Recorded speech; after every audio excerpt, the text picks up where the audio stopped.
So this story happened right after the markets had crashed and there was no money. We didn't know how we were going to survive. I get a call, go see this guy, he wants to invest. So I hustle over to this guy, I didn't know him, and he opens the door and he's the oldest looking guy I had ever seen. I mean, this guy looked like he was a few hundred years old. And right away in my head I'm saying, why would this guy invest in our company? Like, it's a 5-year exit. He's not going to be alive. But anyway, he ushers me in. He sat down in his desk chair and you could have fit 9 more guys in that chair. He was so tiny. But anyway, we started the presentation and he's listening, and he was a sharp guy. He started asking me very smart questions and I needed a piece of paper to answer one of his questions. So I take a very nice pen that I had with me. It was a present from my parents, a Parker pen that was silver with some gold on it. And I start to draw him a diagram. And when I finish the diagram, I show it to him and he says, let me see that. And he takes the pen and the paper. He makes a few marks on it of his own and he says, isn't this better? So I say, okay, I see what you're doing. You're a sharp guy. But no.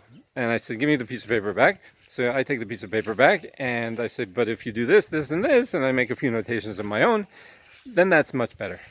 So he looks at me, he says, he goes right for the paper and the pen again, and he takes it back and he says, but if we did this and this and this, that would be perfect, right?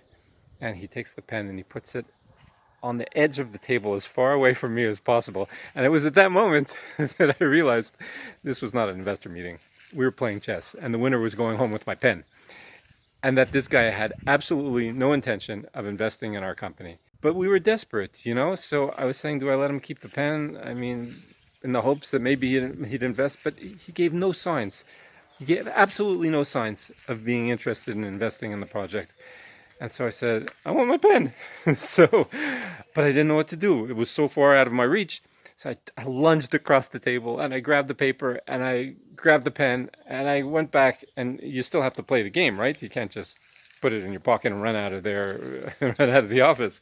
So I made a few more notations and I said, now it's perfect. And I put the pen back in my pocket. And he was sitting there like, and he knew it was checkmate. Sad reality for us was that he didn't want ownership in our company. He only wanted ownership in our pen.